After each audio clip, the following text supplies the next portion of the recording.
ॐ नमः सिद्धिभ्यः ॐ नमः सिद्धिभ्यः ॐ नमः सिद्धिभ्यः। मंगलमय मंगलकरण वीतराग विज्ञान नमो तार जाते भई हरे अंतादिमान करे मंगल करे हो ग्रंथ करन की कार जाते मिले समाज पावे निज इस भवतरु का मूल ज्ञानौ मिथ्या ताको कर निर्मूल अब करिए संतप्त मानस शांत जिनके गुणों के दान में वर्धमान मान जिन विचरे हमारी मोक्ष मार्ग प्रकाशक 8वां अधिकार। सामान्य जानने से विशेष जानना बलवान है। ज्यों ज्यों विशेष जानता है त्यों त्यों वस्तु स्वभाव निर्मल भाषित होता है, श्रद्धान दृढ़ होता है और राग आदि घटते हैं। इसीलिए उस अभ्यास में प्रवर्तना योग्य है। ये सामान्य से विशेष जानने की चर्चा चल रही है। बहुत सारे जीवों की धर्म के क्षेत्र में ऐसी मान्यता रहती है कि विशेष जानकर क्या करेंगे और मात्र बाहर की दया दान पूजा भक्ति थोड़ा बहुत क्रियाकांड इसको ही धर्म का स्वरूप समझते हैं और जो वास्तविक धर्म का स्वरूप है उसकी गहराई में जाना ही नहीं चाहते। अन्य जो अन्यमती हैं जो जैन दर्शन से जानते नहीं, बात मत करना प्लीज, बहुत डिस्टर्ब होता है मेरे को, बिल्कुल मत बोलना, सब धारा टूट जाती है।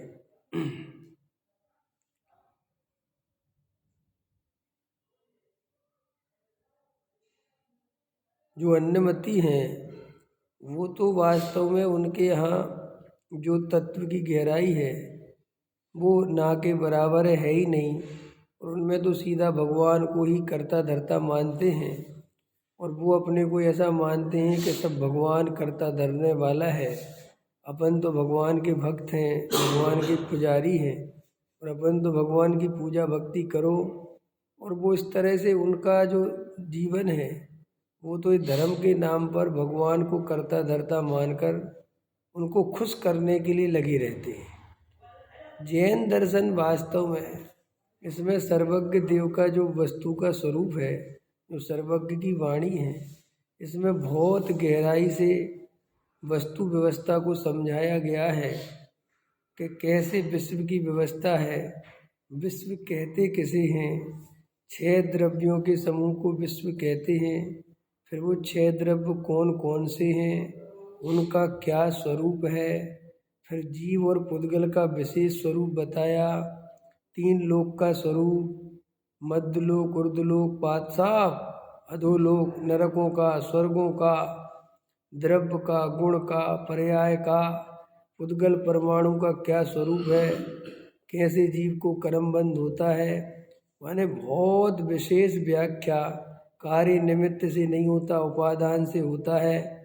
निमित्त कितने प्रकार का होता है, उपादान कितने प्रकार का होता है, विकारी पर्याय क्या होती है, अविकारी पर्याय क्या होती है, जीव अपने शुद्ध स्वरूप को कैसे पहचान सकता है, आत्मानुभव कैसे किया जा सकता है, ध्यान के कितने भेद हैं, ध्यान का क्या स्वरूप है, वृषशील संयम आदि का भी क्या स्वरूप है, वास्तव में वृषशील संयम आदि कब होते हैं, सम्यक दर्शन ज्ञान चरित्राणि मोक्ष मार्गा, सम्यक दर्शन सम्यक ज्ञान सम्यक चारित्र का क्या स्वरूप है, ऐसा जैन दर्शन में विशेष वस्तु के स्वरूप का वर्णन आया है।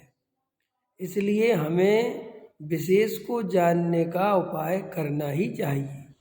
हमें अन्य मतियों जैसा मात्र भगवान की पूजा करना, भगवान का गंधोदक लगाना, अभिषेक करना, भगवान को चावल चढ़ा देना, मौका मिले तो तीर्थ की वंदना कराना, थोड़ा बहुत 2-4 कहानियाँ पढ़ लेना, याद कर लेना, मंदिर में दान कर देना, मंदिर बनवा देना, त्यागी वृत्तियों को भोजन करा देना, मुनिराजों की भैया वृत्ति करा देना, वास्तव में ये तो बहुत बाहरी व्यवहार है। ये असली जैन धर्म नहीं है। असली जैन धर्म तो जब प्रतिदिन स्वाध्याय करे, रोज शास्त्रों का विशेष अभ्यास करे, तब उसे पता चलता है कि जैन धर्म है क्या।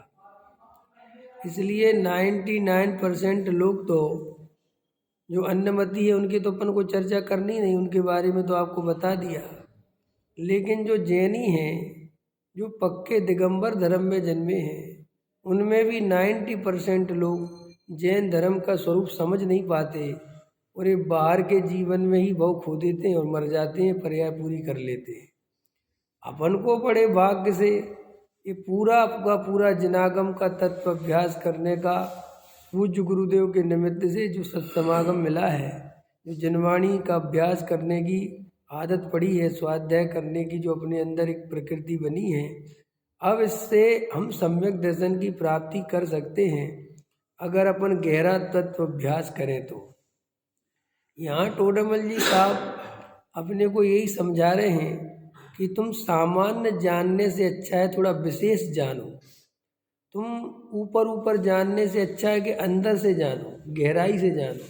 तो उससे क्या होगा कि तुम्हारा वस्तु स्वभाव का जो श्रद्धान है वो मजबूत होगा, वो निर्मल होगा और उससे रागादि घटेंगे। ये बाहर के क्रियाकांड से रागादि वागादि नहीं घटते जीव के, बिल्कुल भी ना। मान्यता बदलती है, ना मिथ्यात्व का नाश होता है।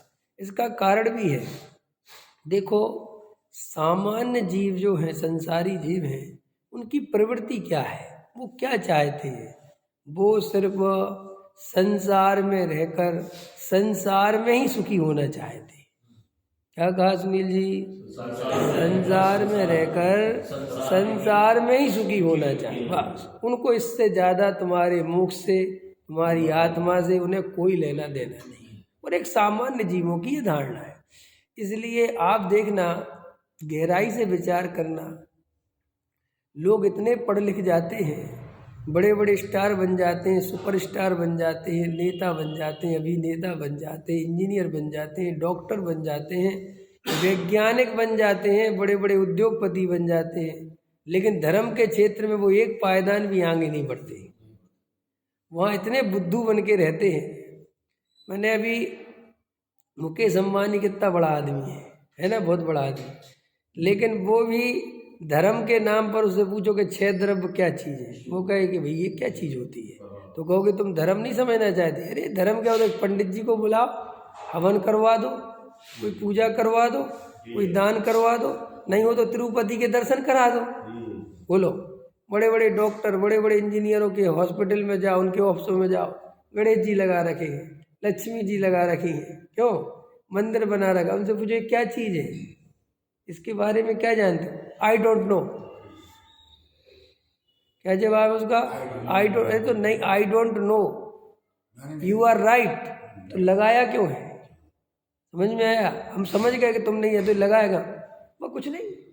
हमारा धर्म है, हमारी मान्यता है, हम हिंदू धर्म में जन्मे, हम लक्ष्मी जी देवी जी को पूछते हैं, इनसे लक्ष्मी है। देखो, पढ़ा लिखा, इतना पढ़ाया, इतना लिखाया, इंजीनियर बनाया, डॉक्टर बनाया, तो भी वो ये मानता है कि कोई भगवान नाम की चीज़ होती है, और होती है कि नहीं होती अपन को नहीं पता।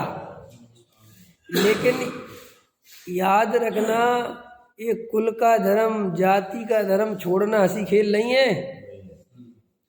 और ये बिना बुद्धि लगाए बुद्धिमान व्यक्ति ही छोड़ सकता, जिसे धर्म की खोज करना हो। आप ये मत समझना कि डॉक्टर इंजीनियर बुद्धिमान नहीं होते। बुद्धिमान तो होते हैं, वैज्ञानिक बुद्धिमान तो होते हैं। अगर वे बुद्धिमान ना हो तो वे इतने बड़ी रिसर्च कैसे करें? इतना बड़ा इंजीनियरिंग का काम कैसे करे, डॉक्टरी कैसे करे, कोई छोटी मोटी बात तो नहीं। तो बुद्धिमान तो हैं। तो भैया वे इतने बुद्धिमान हैं तो वे धर्म के क्षेत्र में आके इतने मूर्ख क्यों हैं? क्यों ये गीत मिथ्यात्व में जाते हैं? क्यों बागेश्वर वाले के पास, तिरुपति वाले के पास, इसके पास, उसका क्यों चक्कर काटा था? इसलिए कि उन्हें संसार में रहकर संसार में सुखी होना है। ये लाइन याद रखना। क्या? उन्हें संसार में रहकर संसार में सुखी होना है। और उन्हें ये लगता है कि अगर कोई चमत्कार होते हैं, कोई गणेश जी, शंकर जी, भगवान जी कुछ है, अल्लाह भगवान है और ये कुछ मदद करता है और एक नरियल चढ़ाओ तो करता है, तो चढ़ा दो ना, कराओ ना दर्शन। क्या जा रहा हमारा, समझ में आया? सोचना तुम ध्यान से। ये बड़े बड़े स्टार होते हैं, मैं देखता हूँ उनकी बुद्धि, ये चमत्कार को नमस्कार करने चले जाते हैं, तिरुपति चले जाते हैं, वहाँ लाखों का दान दे आते हैं। क्यों? इसमें कौन बुद्धि लगाए? भैया ये धर्म का क्षेत्र है और अपने बाप दादा ये धर्म मानते थे, अपन को ज़्यादा बुद्धि लगाना नहीं। भैया दान लिख लो हमारा 10 लाख और हमारा एक नरियल चढ़ा दो, हमारी चादर चढ़वा दो, बस। उसे इससे ज़्यादा तुम्हारे धर्म से कोई लेना देना नहीं है। क्या हिंसा होती है, क्या अहिंसा हो। देखो कितनी गजब की बात है। भगवान की पूजा कराते हैं, गरीबों को चादर उड़ाते हैं और मुर्गे को काट के खा जाते हैं। तो ये बुद्धि का दिवालियापन है कि नहीं? ये बुद्धि कितनी कमजोर है इस रूप में कि तू वहाँ भगवान को दान दे रहा है, गरीबों को चादर दे रहा है, भोजन करा, और यहाँ दूसरे जीव को मार के खा जा रहा है। इसका अर्थ है कि बुद्धि बिल्कुल इस क्षेत्र में खर्च ही नहीं करता, सोचता ही नहीं कि वास्तव में क्या है।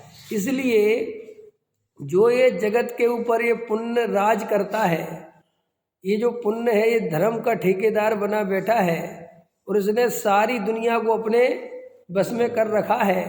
ये पुण्य ने आखिर ऐसा कौन सा खेल खेला है कि पुण्य की दुनिया दीवानी है? क्यों? इसलिए कि संसार में रहकर संसार में जिसे सुखी होना है, उसका कारण पुण्य समझ में आता है कि अगर पुण्य का उदय होगा तो हम सुखी रहेंगे। इसलिए सारी दुनिया पुण्य में पुण्य में पुण्य में, जो सा बता दो। फिर पुण्य की डिवाइडेशन वो हमारे हाथ में है। अगर हम जैन धर्म वाले हैं तो हमने पुण्य के तरीके अलग बता दिए। अजैन है तो उनके यहाँ तिरुपति चले जाओगे, भयंकर पुण्य बनेगा, भगवान खुश हो जाएगा। मुसलमान है, उनके मक्का मदीना चले जाओ, वह सब पुत्र जाओगे। सबके अपने अपनी डेफिनेशन है, इसमें कोई दम तो नहीं है। तो श्री गुरु कहते हैं कि कोई भी धर्म के क्षेत्र में विशेष जानना ही नहीं चाहता।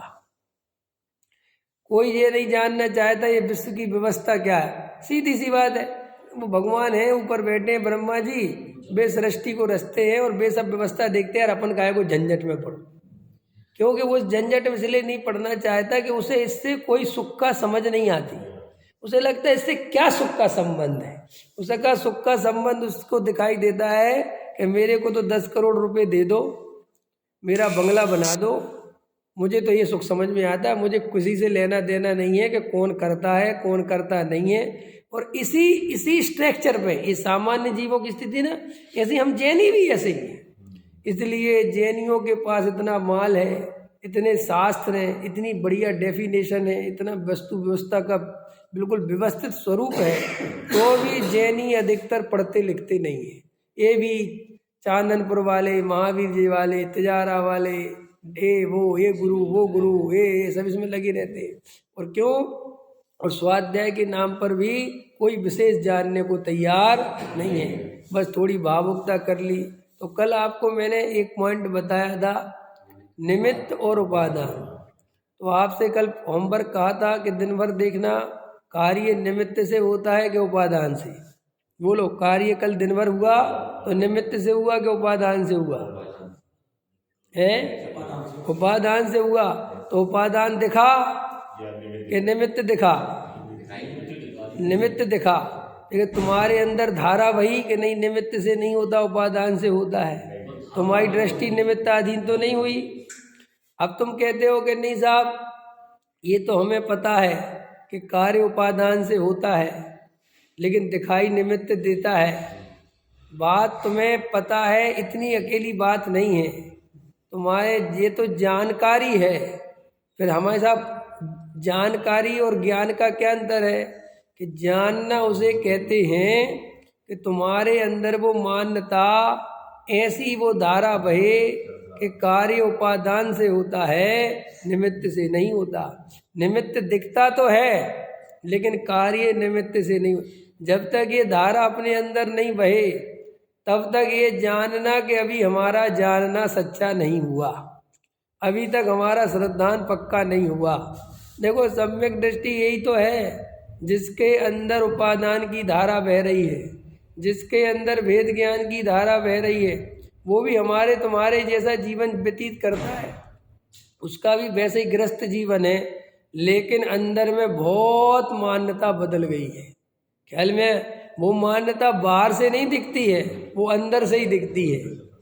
ख्याल में हमारी मान्यता जो है वो बदलती है, वो बाहर से किसी को दिखती है कि अंदर ही अंदर दिखती है।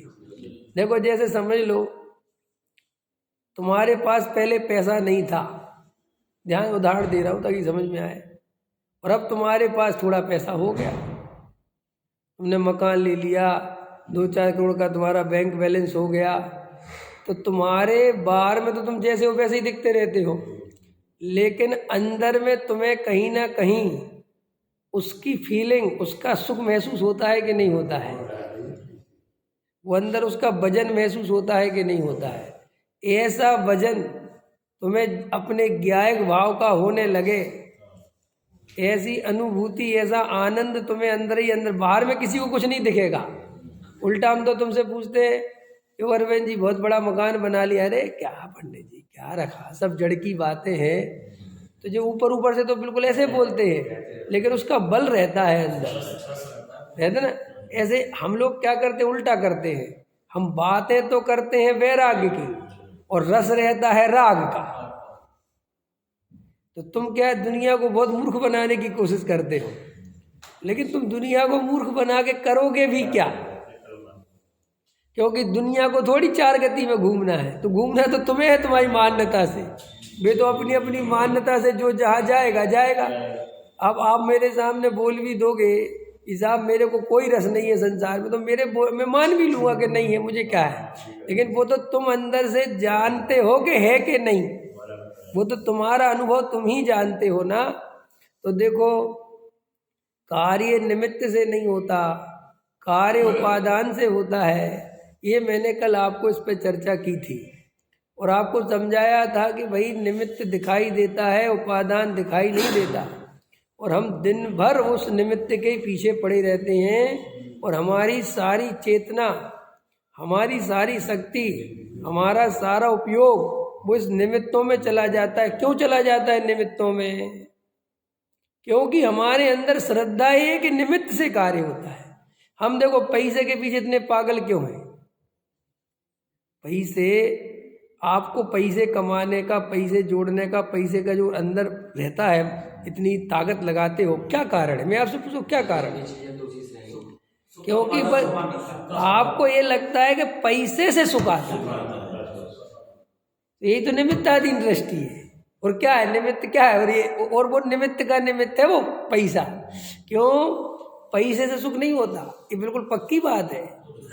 पैसा होने पर भी अगर जीव का कर्म का उदय उल्टा हो, सुख वाला नहीं हो, तो वो तो महा दुखी रहता पैसे वाला। रेगिस्तान में अगर 1 करोड़ रुपए लिए भी घूम रहा हो तो वो किस काम का है?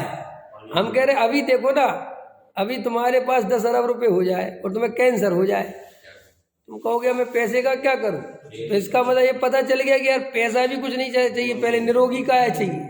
फिर तुम्हें ऐसा होने लगेगा कि गरीब आदमी जो रिक्शा चला रहा है वो तुम्हें ज्यादा सुखी दिखेगा अपने से।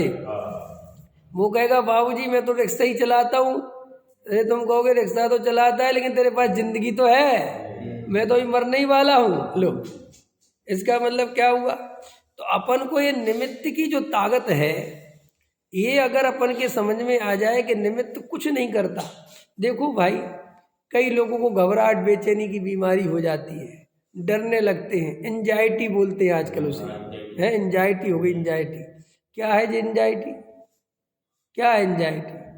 एंजाइटी माने अपने सोच में, ऐसी कल्पना करना, वस्तु स्वरूप के विपरीत सोचना, मैं मर गया तो मेरा क्या होगा, मेरे को कोई बीमारी हो गई तो मेरा क्या हुआ, अरे कोई बड़ी बीमारी ना हो जाए, ये सब क्या हो जाए, ये सब निमित्त की दृष्टि है ये सब। अरे ऐसे विचार आना चाहिए। अनंत भाव निकल गए भाई, इस संसार के कष्टों से कौन बचा सकता। अगर हमने पूर्व में कर्म बांधे होंगे और वैसे ही योग्यता के अनुसार वे कर्म आने हैं, वैसे ही जो होना है वो तो होना ही है ना। अगर सर्वज्ञ में भरोसा हो, ये निर्णय हो कि वास्तव में मेरे को नरकों में काटा गया है, मैंने अनंत वेदना सही है, वर्तमान में तो कोई वेदने में दम ही नहीं है, कोई तकलीफ में दम ही नहीं जो मैं इतनी बड़ी मान रहा हूँ। ऐसे हजारों तकलीफें निकल गई मेरे जीवन में, क्यों, कितने तो दुख हो गए। तो ऐसा अंदर से पावर आ जाए ना, क्या हो है, क्या डरूंगा मैं है। लेकिन वो अंदर में अपने को आत्मा नहीं मानने के कारण, अपने को अनादि अनंत नहीं जानने के कारण, सर्वज्ञ देव पे भरोसा नहीं होने के कारण, माते पर्याय दृष्टि होने से, वर्तमान संयोगों पे भरोसा होने के कारण हमारी सारी चेतना वहाँ लगी रहती है। हमारा सारा पुरुषार्थ व्यर्थ में खर्च हो जाता है, क्योंकि पर में हमारी चलती नहीं, वो हमारे अनुसार परिणमन करता नहीं। करता है क्या? अगर तुम्हारा पुण्य का उदय नहीं होगा तो तुम कितनी मेहनत करोगे कि पैसा आ जाएगा, और अगर पुण्य का उदय होगा तो वो तो भैया आएगा ही। कि साहब क्या बात करते बिना में, अरे भैया वो अपने आप मेहनत होगी, सब होगा, जो चाहिए सब होगा।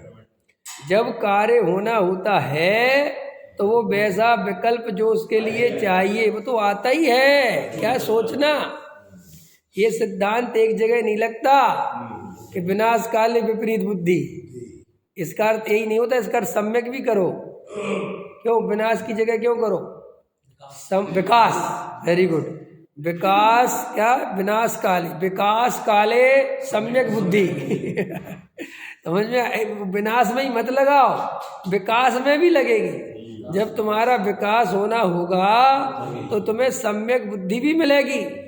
सम्यक बुद्धि तुम्हें कहीं से लानी नहीं पड़ेगी, वो तो जो कार्य होना है, जैसे होना है, जब होना है, उसमें जो निमित्त को तो ढूंढने जाना ही नहीं, वो तो मिलता ही है। क्या कह रहा हूँ, निमित्त तो मिलते ही हैं, कहाँ जाएंगे। काम जो होना होता है हो जाता है, उसमें क्या सोचना। और अभी तक अपनी जो इतनी पर्याय निकल गई है, इस पर दृष्टि डाल के देखो कि हमारे जीवन में कितने काम हमने जो नहीं सोचे थे ये अपने आप होते चले गए। हमें तो कुछ पता ही नहीं था इतना बढ़िया हो सकता है, और जब इतना बढ़िया हो सकता है तो आगे भी बढ़िया हो सकता है कि नहीं। सीधा होना हो तो मतलब ट्रेन में, बस में जा रहा हो, अनजाना आदमी रास्ता बता देता है, अनजाना, चलो तो कोई रोग का इलाज हो, हाँ ऐसा होता बोलो। और सुनो, जब पाप का उदय हो तो बढ़िया MBBS के पास जाओ, वो उल्टा करा देता है। मैंने करा देता है, माने वो करता नहीं है, वो उदय है। डॉक्टर 1000 दफे कहते हैं, अभी आप डॉक्टरों से बात करना, डॉक्टर पता ये दवाइयाँ बदलते ना डॉक्टर, आपको लगता है कि दवाई बदल दी इसलिए वो असर हो गया।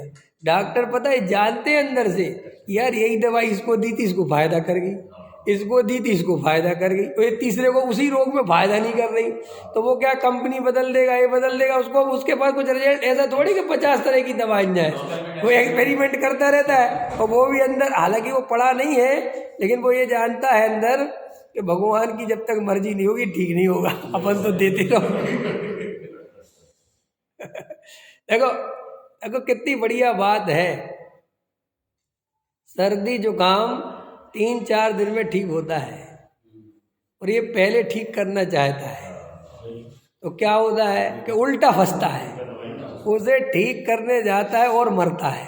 और देखो डॉक्टर ये बात जानते हैं, कभी डॉक्टर से देखो, कभी एक आध बार मेरी डॉक्टर से बात हुई, कभी डॉक्टर साहब ये बुखार कितने दिन रहेगा? 5 दिन तो रहेगा ही, चाहे कुछ कर लो, वे बोलते हैं। तो हम फिर उस डॉक्टर से मैंने पूछा, फिर तुम कर ही क्यों रहे हो, ये दवाइयाँ भी क्यों दे रहे? कह रहे इसलिए दे रहे कि थोड़ा दर्द कम हो, बुखार तो रहेगा। तो वो तो वहाँ पे श्री गुरु कहते हैं कि कार्य जैसा होना है वो तो वैसा ही होता है। तू तो व्यर्थ में आकुलता करके, परिश्रम करके, योग उपयोग खराब करके जो मिथ्यात्व का नाश कर सकता था वो तो करता नहीं, और सारी अपनी उपयोग रूपी ताकत पर में खर्च कर, जबकि पर में कुछ होता ही नहीं। रात दिन माँ बाप मेरे बच्चे सुखी हो जाए, मेरे बच्चे पढ़ लिख जाए, मेरे बच्चे सुखी हो जाए, कितना सोचते रहते हैं, और फिर भी तुम्हारे बच्चे योग्यता के अनुसार ही गमन करते हैं, परिणमन करते हैं। और एक गरीब माँ बाप है जिन्हें पेट भर जाए और रोटी 2 वक्त की मिल जाए, इससे ज़्यादा वे सोच नहीं सकते, है कि नहीं। बच्चों कैसे पल रहे, कहाँ डले, क्या हो रहा है, उनके पास फुर्सत ही नहीं है, क्योंकि माँ रोटी काम चली जाती है बर्तन झाड़ू करने, बाप अपना चला जाता है मजदूरी करने, बच्चे छोटे छोटे घर में पढ़े हैं, पढ़ रहे हैं अपनी छोटी मोटी पुस्तकें सरकारी स्कूल में कैसे ही पढ़ रहे हैं। और क्या होता है कि वे बच्चे जाके कलेक्टर बन जाते हैं, IAS, जिनके माँ बाप ने कभी सोचा ही नहीं है। बोलो, हम बता रहे आपको, हम जिस गांव में रहते थे, हमारे गांव में जहाँ हम पढ़ते लिखते थे 8वीं तक स्कूल था, और हमारे ताऊ रहते थे शहर में, तीन ताऊ, और उनके सब बच्चे पढ़ते थे VIP स्कूलों में, समझने में। और मैं कहाँ पढ़ता था, सरकारी स्कूल में।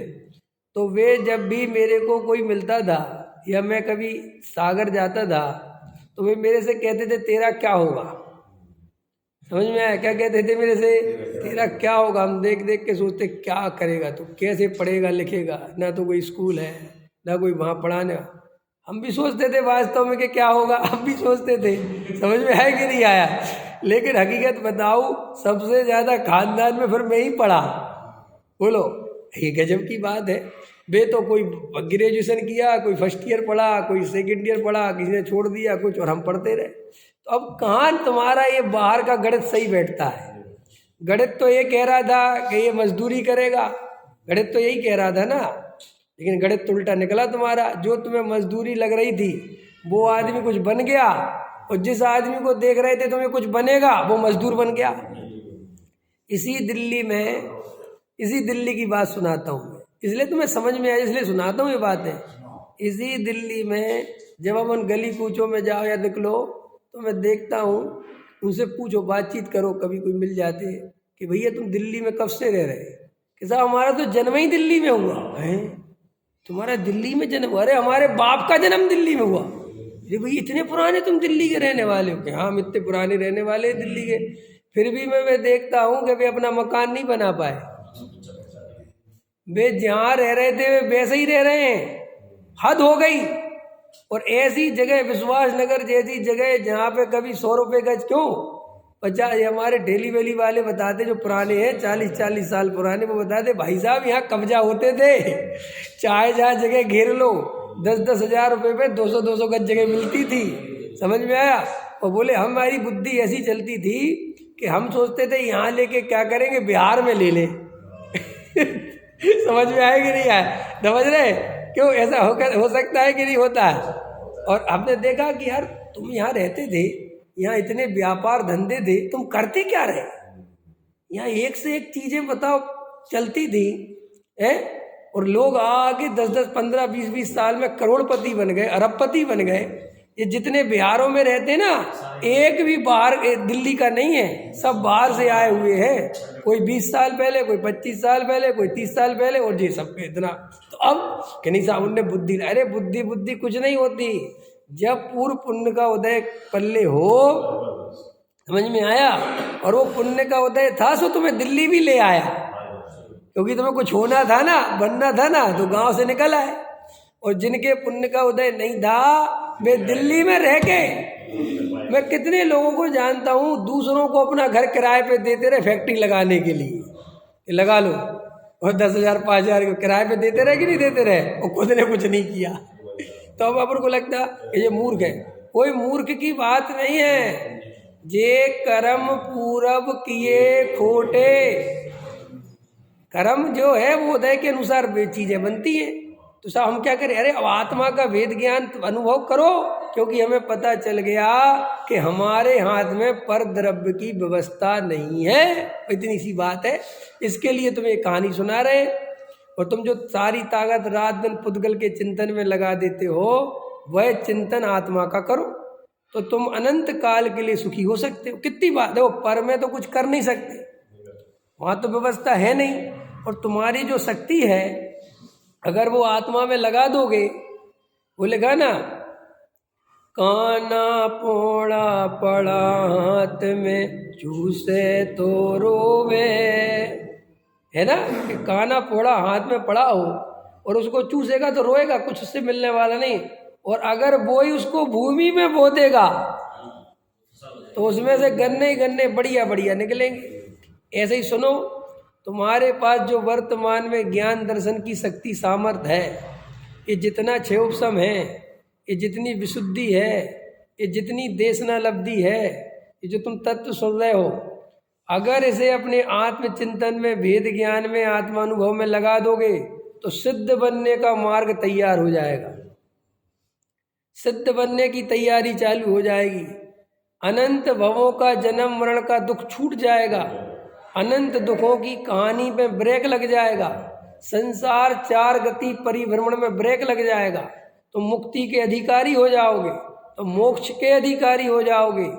और अगर तुमने ये छेओपशम, ये जरासी विशुद्धि और ये देशना, ये जो तुम्हें भाग्य से मिली हुई है, ये परद्रव्य में खर्च कर दी, ये छेओपशम तुमने पैसा कमाने में, डॉक्टर बनने में, इसमें खर्च कर दिया, माने वहां बनना है ही नहीं, और काना पोड़ा वहां तुम्हारे अनुसार परिणमन होना ही नहीं है। लेकिन तुमने मिथ्या कल्पना कर करके कि मैं परिणमन करा दूंगा, मैं परिणमन करा दूंगा, और वो सारी शक्ति वहाँ खर्च कर दी, जबकि वहाँ परिणमन तुम्हारे अनुसार होना ही नहीं है। और अगर वो शक्ति जहाँ काम हो सकता था वहाँ लगा देते तो काम हो जाता। अंतर समझ में आया? और ये पुण्य क्या है? ये पुण्य भाई साहब क्या कहना चाहिए, ये मीठा जहर है, जो खाने में तो मीठा मीठा लगता है लेकिन है जहर। क्यों सुनील जी? जैसे आजकल क्या करने लगे हैं, ये जूस आने लगे हैं, और वे जूस होते नहीं हैं, केमिकल होते हैं, ये बिकते हैं आजकल, समझ, डिब्बा पैक। वे जूस वूस नहीं होते, वे क्या होते हैं, केमिकल होते हैं, एसेंस डालते हैं, और तुम्हें ऐसा लगता है ये मैंगो का जूस, जबकि अभी तो सब क्लियर है, उस पर लिखा रहता है कि ये मैंगो का जूस नहीं है, उस पर लिखा है, क्योंकि अभी गवर्नमेंट ने ये कह दिया कि आपको जो एक्चुअल स्थिति है वो उस पर लिखनी पड़ेगी, तो वो उसको इतने कोड वर्ड में लिखते हैं। समझ में आया? लिखते तो हैं लेकिन तुम्हारे पढ़ने की फुर्सत कहाँ है, क्योंकि वो लालसा इतनी है पीने की कि तुम तो पी जाओ। क्या लिखा है? क्या पढ़ते? कौन है ये? बोलना थोड़ा सा। हो गया शांत? चलो हो गया ख्याल में है ना? माने अपने को जैसे वहाँ पर वो नकली है, उसमें है ही नहीं कुछ, और तुम्हें वो एसेंस डाल देते हैं तो तुम्हें ऐसा लगता है कि बढ़िया है। ऐसा ये पुण्य एसेंस का काम करता है तो बिल्कुल दुख, इससे मिलना कभी कोई सुख नहीं है, लेकिन इसकी संपदा, इसकी भोग, इसके ऐसा लगता है कि सुख होगा, है नहीं। ये पुण्य की सबसे बड़ी समझ लो विशेषता है, संसारी जीवों को अपनी तरफ आकर्षित करने की, कि वो ऐसा देखने में लगता है कि पुण्य से जीव सुखी होता है, पुण्य से जीव, जबकि कोई सुखी नहीं होता। अगर जीव वास्तव में पुण्य से सुखी होता तो चक्रवर्ती जैसे पद को छोड़कर जीव मोक्ष मार्ग में मुनि अवस्था धारण क्यों करते, नग्न दिगंबर साधु क्यों बनते, दीक्षा क्यों लेते? अरे इससे पता चलता है कि पुण्य में दम नहीं है। तो मैंने आज आपको कहा था कि मैं पुण्य की व्याख्या करूंगा। देखो भाई, हमने आपको कल निमित्त और उपादान के बारे में बात कही थी, आज हम आपको पुण्य के बारे में बोल रहे हैं कि आप अपने अंदर चेक करो, अभी आप सम्यक दर्शन चाहते हो कि पुण्य चाहते हो? प्रश्न है, सरल सा प्रश्न है। सम्यक दर्शन चाहते हो कि पुण्य चाहते हो? क्या चाहते भैया? सोच समझ के जवाब देना ईमानदारी से। कि देखो भैया, आप ही लोग में से कोई कह रहा कि पुण्य चाहते हैं, तो इसका मतलब है कि आप सम्यक दर्शन नहीं चाहते, और आप यहाँ एक्टिंग करते हैं ऐसी कि सम्यक दर्शन चाहते हैं, तो मायाचारी हुई कि नहीं? तो ये पुण्य हुआ कि पाप? तो यहाँ बैठ के पुण्य कमाया के पाप? नहीं समझ में आया?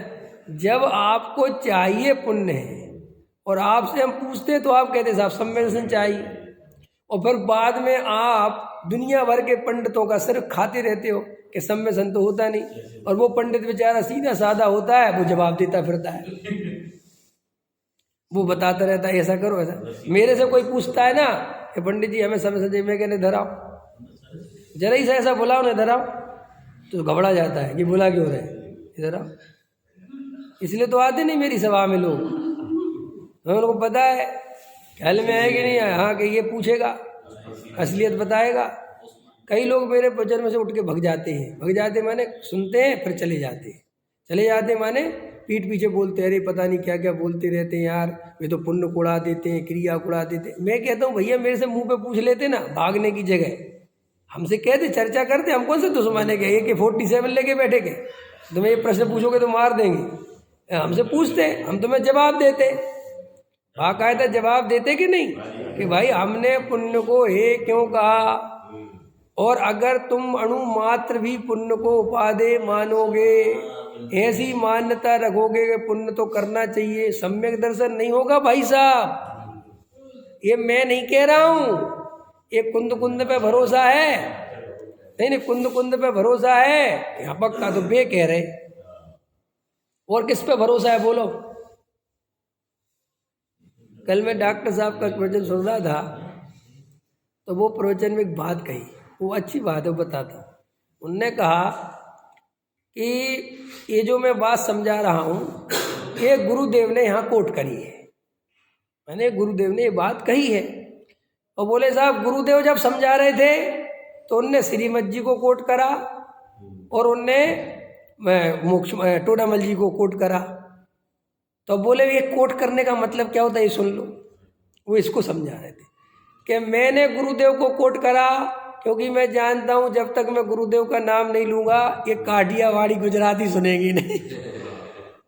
समझ में आया कि नहीं साहब गुरुदेव ने कही हो तो बताओ, बाकी तुम्हारी तो बिल्कुल ही सुनेगी। और बोले गुरुदेव जब पढ़ाते थे वे जानते थे कि जब तक श्रीमद जी का नाम नहीं लेंगे तब तक ये श्रीमद जी को मानने वाले नहीं मानेंगे, और जब तक टोडामल जी का नाम नहीं लेंगे तो हिंदी भाषी नहीं मानेंगे। आप समझ गए ना क्या है, माने हमारे अंदर सत्य नहीं सुनना, हमें वो व्यक्तिवाद इतना घिर जाता है, अंदर इतना घुस जाता है कि मैं भी कहूँ वो बात तो मेरी नहीं मानोगे, और मैं वही बात कुंद कुंद की लिखी दिखा दूं, क्या होने वाला था। अरे तुम में इतनी दम नहीं थी कि तुम खुद परीक्षा कर लेते। कुंद कुंद ने कही कि अमृतचंद ने कही कि महावीर ने कही, इससे क्या फर्क पड़ता है। तुम इसकी परीक्षा खुद नहीं कर सके, तुम ये निर्णय खुद नहीं कर सके कि पुण्य विकारी भाव है कि आत्मा का भाव है। बोलो पुण्य जो है पुण्य परिणाम वो पर द्रव्य के लक्ष्य से होता है कि स्वय द्रव्य के लक्ष्य से होता है, और पर द्रव्य के लक्ष्य से होता है तो वो धर्म कैसे हो सकता है, क्योंकि धर्म तो स्वय द्रव्य के लक्ष्य से होता है। और जितने प्रकार का पुण्य है लेके आओ मेरे पास, जितने प्रकार का पुण्य हो वो पर द्रव्य के लक्ष्य से ही होता है। अरे भाई जब आत्मानुभव की बात आती है तब मैं ज्ञान हूँ, मैं दर्शन हूँ, मैं चारित्र हूँ, मैं ज्ञाता हूँ, मैं दृष्टा हूँ, मैं आत्मा हूँ, मैं जीव हूँ, मैं जानने देखने वाला ज्ञायक तत्व हूँ, मैं प्रमत्त नहीं, मैं अप्रमत्त नहीं, बस एक ज्ञायक भाव हूँ। ऐसे विकल्पों को भी हे बताना पड़ता है, इन विकल्पों को भी छोड़ना पड़ता है, तब जाके निर्विकल्प आत्मानुभव होता है। तू तो ये दया दान पूजा भक्ति के परिणाम छोड़ने को तैयार नहीं है, तो क्या तू कैसे आत्मानुभव करेगा भाई। हम तो इस अपेक्षा हे बताते हैं और तुझे वो पुण्य और पाप में हे पना दिमाग लगाता है। कैसा अशुभ को हे क्यों नहीं कहते, अशुभ को हे कहना क्या, दुनिया सबको हे मानती है। अरे पाप करते हुए भी लोग उसे अच्छा नहीं मानते, भले ही करते हैं। क्यों पाप करते हो तुम, जो भी पाप करते हो उसे अच्छा मानते हो क्या, अच्छा मान के करते हो क्या। ये तो सच्ची बात है कि रहा नहीं जाता इसलिए कर लेते हो, इतनी बात है ना। हम कहते हैं ऐसे ही पुण्य करने लगो। अध्यात्म यही तो कह रहा है कि जैसे तुम पाप करते हो ना कैसे करते हो पाप? तुम एक तो पाप में भी तुम्हें बहुत घबराहट होती है, तुम अभी पाप भी कुछ नहीं समझते हो कि पाप बाप है क्या चीज़। तुम्हारे दिमाग में जो डाल दिया गया है पाप के नाम पर वही घूमता रहता है। अच्छा बताओ, मैंने पाप शब्द बोला तुम्हें क्या चीज़ ध्यान आई? बताओ, तुम्हारे अंदर में क्या चीज़ बनी? बताओ, एक आध बता दो कोई। क्या सुनील जी, हमने एक शब्द बोला कि तुम्हारे जीवन में पाप होता है, तो पाप से क्या ख्याल में आता? पाप माने क्या है? ये झूठ मूठ मत बोलो। ये कह रहा है कि व्यापार करना, रोटी खाना, ये पाप लगता है आप लोगों को? किस किस को लगता है बताना, हाथ तो उठाओ।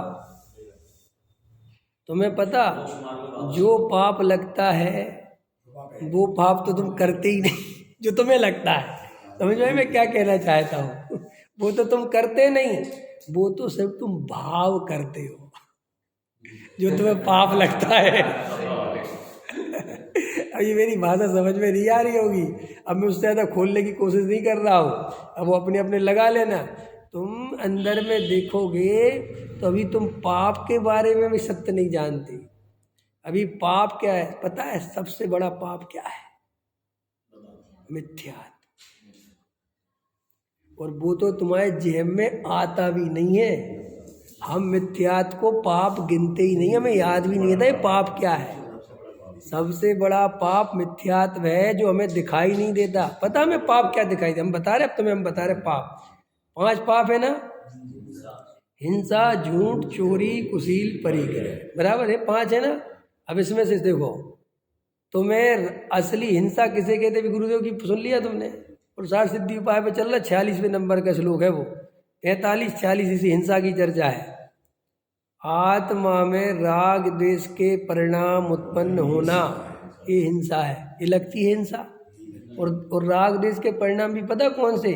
सब तरह के, दया के, दान के, पूजा के, भक्ति के, स्वाध्याय के, तीर्थ क्षेत्र के, ये सब राग हिंसा है। लगती है? तो फिर हिंसा कौन सी लगती है?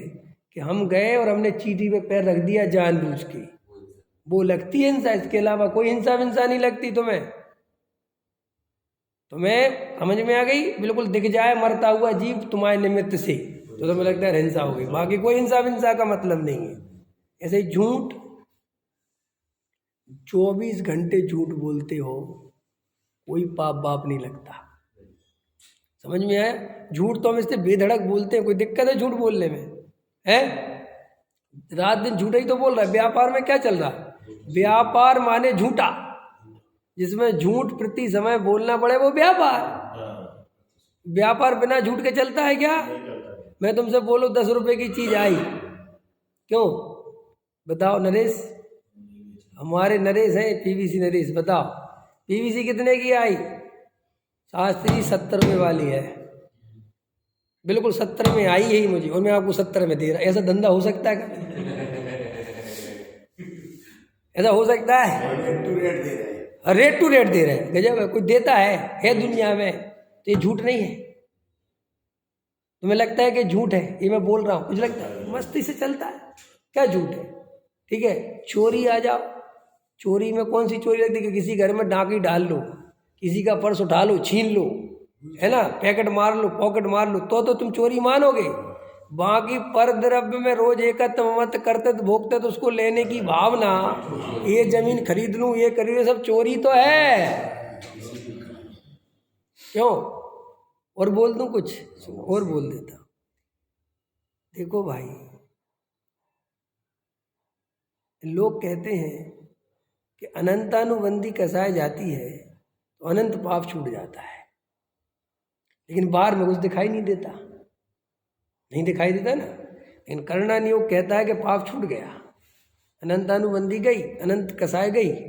अनंतानुबंधी किसे कहते हैं सुनील जी?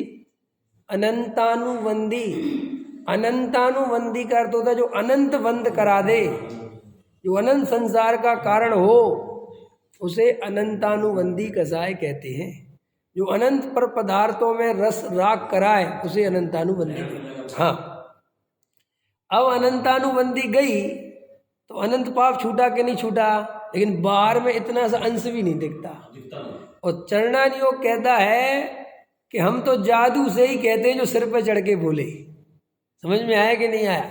हम तो चारित्र कहते ही उसे हैं जो बाहर में दिखे। हम जब तक उसे चारित्र नहीं कहते, चढ़ना नहीं, जब तक वो बाहर में दिखे नहीं। समझ में आया?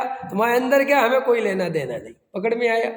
तो करना नहीं हो तो मानता है कि अनंतानुबंधी गई है और इसके अंदर चारित्र स्वरूप में प्रकट हुआ ना अनंतानुबंधी गई तो। लेकिन हमें समझ में नहीं आता। मैं तुम्हें समझा दूं है क्या चीज। देखो क्या है, अपन इतनी स्थूल बुद्धि से जीते हैं कि अपन को बाहर का पाप ही पाप लगता है, क्रिया का पाप ही पाप लगता है और क्रिया का पुण्य ही पुण्य लगता है। सीधी सी बात। हमारे लिए इतनी स्थूल दृष्टि हमारे अंदर कि हमें अंदर की दृष्टि, अंदर के परिणाम का पुण्य पाप पता ही नहीं है। समझ में आ रहा है मैं क्या कहना चाहता हूँ? देखो, रावण ज्यादा पापी था कि आप? अभी यही कैलकुलेशन कराता हूँ। अब देखो, रावण के तो पुतले जलाए जा रहे हैं, रावण को तो पापी कहा जा रहा, और तुम ये सोच रहे कि रावण जैसा मैं नहीं हूँ। लेकिन मैं कह रहा हूँ रावण के बाप हैं हम। रावण तो बहुत छोटी चीज ऐसा है क्या? रुको सुनो कि है क्या चीज। भाई रावण जो था ना, रावण के मन में एक बार भाव आया पर स्त्री का, रोज नहीं आया, सबकी देख के नहीं आया, सिर्फ एक सीता का। समझ में आया? उसको भाव आया और वो उसका बड़ा पूरा भाव का चक्कर था। और दूसरी बात, उसमें कहानी में उसकी वो सूर्पनखा का भी है। वो लक्ष्मण ने उसकी नाक काट दी थी, वो वहाँ गई, उसको राम वो पसंद, वो लड़ाई झगड़ा तो वहाँ से बना था वो एक्चुअली। अब देखो, रावण को एक परस्त्री का राग आया तो रावण ने छुपाया नहीं। क्यों नहीं छुपाया? क्योंकि वो अर्ध चक्रवर्ती सम्राट था, वो किसी से डरने वरने वाला नहीं था। समझ में आया? तो डरने वाला नहीं था तो गया तो यूं उठा के ले आया सीता को। समझ में आया? उसे कोई समाज की चिंता नहीं थी, उसे कोई विकल्प नहीं था, शक्तिशाली था ना, उठा लाया। फिर भी देखो कितना बढ़िया था वो कि उठा लाया। तो उसमें ये शर्त रखी कि जब तक तू मुझे अपने पति के रूप में स्वीकार नहीं करेगी, मैं तेरे को 1% भी किसी भी प्रकार से हाथ नहीं लगाऊंगा। समझ में आया कि नहीं है? विचार करना। तो तुम्हें रावण तो पापी दिख रहा है। अब अपने अंदर कितने रावण हैं? तो साहब हम तो देखो, हमने तो कोई स्त्री उठाई नहीं। उठाई इसलिए नहीं कि तुम्हें ताकत नहीं है। समझ में आया? तुम चक्रवर्ती नहीं हो, तुम सम्राट नहीं हो। या तुम्हारा बस चलते अभी तक तो कितनी उठवा लेते। किसी से पंडित जी ऐसी बातें मत करो। अरे मैं बातें नहीं कर रहा, ये तुम अंदर अपने ईमानदारी से देखो ना कि हमें ऐसे कितने भाव आते हैं जो हम समाज के डर से, समझ में आया, और परिवार के डर से हम चुपचाप अंदर ही अंदर समेटते रहते हैं, इधर से उधर बुनते रहते हैं ताना बाना, और अपने को ऊपर से जय श्री राम करते रहते हैं। समझ में आया कि नहीं आया? सारी कानून व्यवस्था फेल हो जाती है। हाँ, सैकड़ों हजारों की भीड़ निकलती है, तब देखो उनके नजारे क्या क्या करते हैं, लूट लेते हैं, बलात्कार करते हैं, मार डालते हैं, क्योंकि अभी कोई सुनने वाला नहीं है। आप देखो आगे चलो और सुनो। तुम्हें भरत जी 96,000 शादियां करते हैं तो वे रागी दिखाई देते हैं कि बहुत राग था, और तुम एक ही करके बैठे हो तो तुम्हें लगता हमारा तो राग कम है। मैं अनंतानुबंधी का स्वरूप बता रहा हूं तुम्हें। लेकिन और सुनो, भरत जी ने जब ये शादियां करी 96,000, तब भरत जी की उसके पहले कितनी हो चुकी थी वो पता है तुम्हें? 96 तो चक्रवर्ती की काउंटिंग में होती हैं, उसके पहले कितनी थी? कि क्यों कि जब आदिनाथ ने दीक्षा ली तो भरत जी के बेटे सब दीक्षा ले चुके थे, और भरत जी का बड़ा बेटा वृषभसेन, वो तो उनका प्रथम गणधर बना था आदिनाथ का, जब ये समाचार आया। और यहाँ जो ये मारीची था, ये उत्पादी, समझ में आया, ये भी इन्हीं का बेटा। इतने बड़े बड़े बेटे दीक्षा। और सुनो, पिताजी शादी करते फिर रहे। क्या करते फिर रहे? शादी करते फिर रहे। ठीक है, चक्रवर्ती सम्राट थे तो सोचते पता नहीं क्या हो रहा है। और अपन का क्या है अपन अपनी पत्नी के रहते दूसरी पत्नी तो ला ही नहीं सकते, न पहली मार डालेगी, और पहली मर जाए तो दूसरी करने की सोच नहीं सकते, वरना लड़का क्या कहेगा, इतना बड़ा हो गया, समाज क्या कहेगी, होता है ना। माने तो हम क्या सोचते हैं कि हम बड़े मर्यादित हैं। अरे मर्यादित नहीं हो, तुम्हारा पुण्य उतना नहीं है, उतनी शक्ति नहीं है, उतनी सामर्थ्य नहीं है, तुम ऐसे द्रव्य क्षेत्र काल भाव में जन्मे हो कि तुम्हें यहाँ कसाय दबाने के अलावा प्रकट करने का कोई उपाय नहीं है। तो भाई साहब प्रकट करने से ही पापी होते हो, ये जैन धर्म नहीं है। अंदर तो कसाय है, ये पाप है।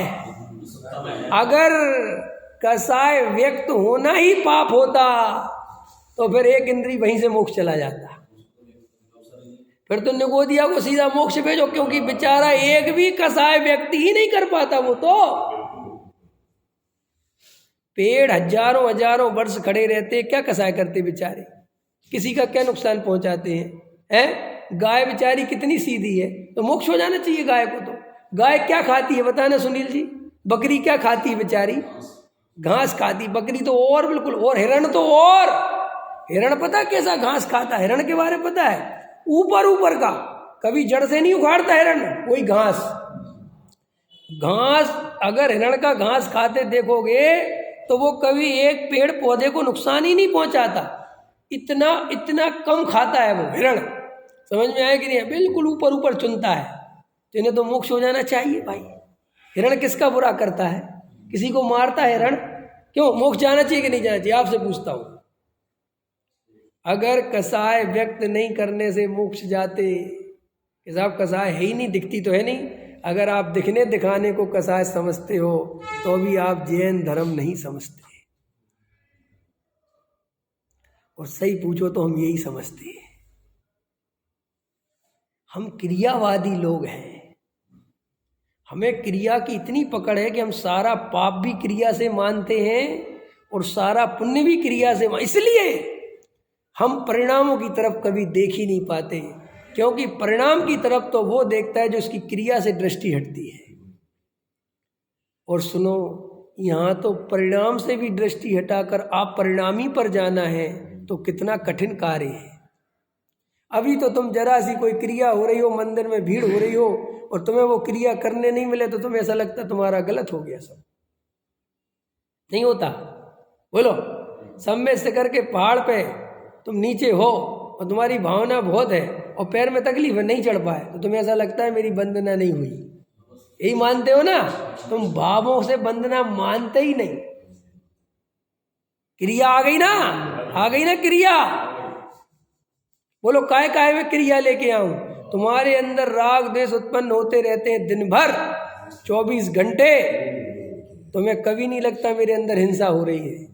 और बाहर में एक चींटी पे पैर मर जाए, रख जाए और वो मर जाए तो आपको लगता है बहुत हिंसा हो गई। आपको दिन रात काम वासना के परिणाम चलते हैं, आप छुपा लेते हो और आप सोचते हो कि मेरे अंदर कुछ भी नहीं है, वो आपको पाप ही नहीं लगता। क्यों? और कोई जरा सा बाजार में कोई स्त्री का हाथ पकड़ ले, छेड़ते मिल जाए, अरे पापी, वहां दुष्ट, ऐसी गाली बकते हो जैसे पता नहीं ये कितने बड़े सज्जन हो, है। अरे सीता का, रावण का पुतला जलाने वालों से रावण पूछता है कि मुझे जलाने का अधिकार उसे है जिसने कभी पर स्त्री का राग ना किया हो, अब जलाओ। क्यों? कोई क्या है जिसने पाप ना किया, गाना है ना, जिसने पाप ना किया हो, जो पापी ना हो, वही पत्थर मारे जिसने पाप ना किया हो, जो पापी ना हो, है। तो फिर अब सब हाथ में नीचे पत्थर उठाते ना उसे मारने के लिए, तो जब वो कहता रुको रुको, पत्थर तो मारना, पहले ये बताओ तुम्हारे अंदर ऐसा कोई है जिसने ऐसा पाप ना किया हो, है। आत्मकथा में, अभी उनकी आत्मकथा पढ़ रहा था मैं, गणेश प्रसाद जी बड़ी, सुना रहा हूँ, थोड़ी इंटरेस्टिंग है इसलिए सुना रहा हूँ। जतारा की घटना है, जतारा तरफ की, एमपी में जतारा, टीकमगढ़ के पास। तो वहाँ पे वर्णी जी गए तो वहाँ की घटना है कि एक व्यक्ति था और उसे जात ने अलग कर दिया था, उसे ना मंदिर आने देते थे ना कहीं बुला, पहले बहुत चलता था जाति से अलग, है, और ना उसको बुलाते थे, ना निमंत्रण होता, ना कुछ होता था, और बहुत पैसे वाला था वो। और उसकी बहुत भावना होती थी जिनेंद्र देव के दर्शन करने की। मंदिर एक ही था, वो बहुत दर्शन करने के लिए, लेकिन समाज उसको किसी कीमत पे बिल्कुल समझ लठ लेके खड़ी रहती थी। वर्णी जी गए तो वर्णी जी ने देखा ये व्यक्ति रोज दूर से आता है, इसको लोग बिल्कुल अंदर या वो खड़ा भी नहीं होने देते, कहते भागो जैसे। वो बेचारा बड़ा, तो वो मिले वर्णी जी, वो बुलाए, इधर आओ, क्या बात। बोले साहब मैं पक्का जैन हूँ और मुझे जैन धर्म की बहुत श्रद्धा है, लेकिन मेरे से एक पाप हो गया। कि क्या पाप हो गया? कि मेरी पत्नी मर गई, समझ में आया, 45 साल की उम्र, 50 जो भी हो, और मैंने बहुत कोशिश करी कि मुझे कोई लड़की मिल जाए या कोई वैसा मिल जाए, मैंने स्त्री भाई जैन मिल गई भाई जो हमें शादी कर लूँ। बोले साहब नहीं मिली, तो मैंने एक अजैन औरत से शादी कर ली और अपने घर में रख लिया। तो इसके कारण मुझे जाति बंद कर दिया गया। और बोले मैं चोरी छुप के कोई काम करना चाहता नहीं था, मैं चाहता तो चोरी से उससे संबंध बनाता, समझ में आया। तो मुझे लगता था कि जब मेरे अंदर है भाव तो मैं ऐसे क्यों करूं, तो मैंने भैया ऐसा कर लिया, तो मुझे सारी समाज ने बंद करा दिया। तो वर्णी जी ने मीटिंग बुलाई सबकी, इधर तुमने से बंद क्यों कराया? समझ में आया कि साहब ऐसे ऐसे हो गया, इसका ऐसे ऐसे हो गया। बोले ऐसे हो गया, वो कितनी ईमानदारी से सारी बात बता रहा है, उसने कोई काम चोरी छुप के नहीं किया, कोई उसने गलत काम नहीं किया, और अगर उसके अंदर भाव था तो क्या करे, दबा के भी क्या मिलना था, मैंने उसने लिखा है सब, मैं उससे बोल रहा हूँ, और उसने कर ली तो कौन सी आफत आ गई।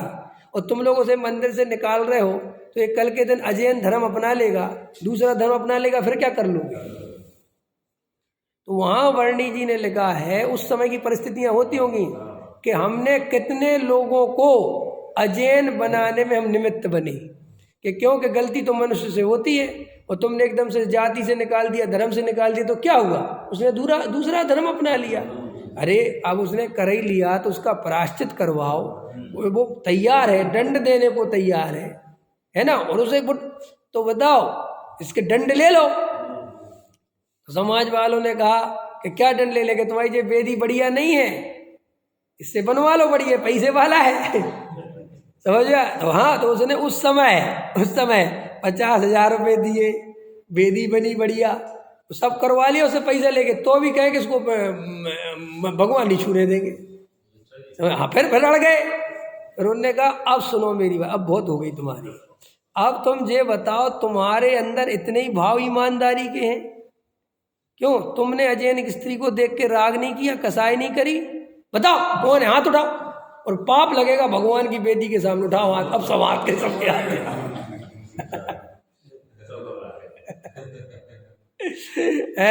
तो बोले अब और बड़े ईमानदार बनते हो। तो भैया ये क्रियावादी लोग ये क्या धर्म करेंगे, जो इतने स्थूल जड़ की क्रिया में अटके पड़े हैं, वे क्या आत्म परिणामों को पहचानेंगे, क्या शुभ अशुभ भाव की व्याख्या करेंगे, जो हमें शुभ अशुभ भाव की व्याख्या सिखाते हैं।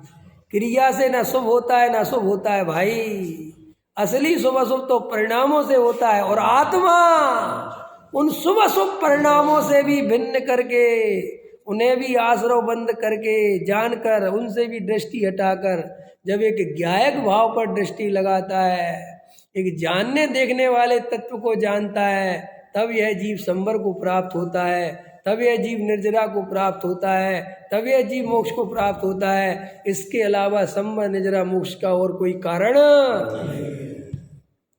ऐसा निर्णय करना। तो ये पुण्य की जो लाट टपकती रहती है, अभी वो तो आई नहीं पुण्य पे, अभी मैं ये तो पुण्य की व्याख्या पे, ये पुण्य की जो लाट टपकती है ना, ये लार इसलिए टपकती है कि तुम्हें पुण्य सुखी होने का उपाय अभी भी दिखता है ना। पुण्य में दम क्या है, 2 कौड़ी का है पुण्य, क्या दम है? देवशास्त्र गुरु, अरे देवशास्त्र गुरु की भक्ति इतनी करना कि तुम्हारे जैसी कोई भक्ति ना करे, लेकिन आत्मा में डूबने के लिए करना, पुण्य के लिए नहीं करना। भगवान की पूजा करना कि नहीं करना, खूब करना, लेकिन अपने स्वरूप के लिए करना, पाप की अपेक्षा पुण्य अच्छा है इसलिए मत करना। क्या कहा मैंने? पाप की अपेक्षा पुण्य अच्छा है इसलिए पुण्य मत करना। ये मान्यता मत रखना पुण्य पाप दोनों ही समान है। अरे मैं तो भगवान आपकी शरण में इसलिए आया हूं कि मुझे अब मोक्ष जाना है। व्रतशील संयम आदि भोगों की अपेक्षा मत करना कि भोग बुरे हैं और त्याग अच्छा है, इस भावना से त्याग मत करना। त्याग इस भावना से करना अगर करने का मन हो कि त्याग करूंगा तो समय मिलेगा ताकि मैं अपनी शक्ति सारी की सारी आत्मा अनुभव में लगा सकूं। समझ में आया कि नहीं आया? ये असली व्याख्या है इसकी। तुम पुण्य के लिए पुण्य करते हो इसलिए कर्म कटते नहीं। क्यों? वो बोली थी ना लाइन, कर्म बंधन काटने को कर्म ही करते रहे और कर्म ही करते रहे तो कर्म ही बंधते रहे। सहजानंद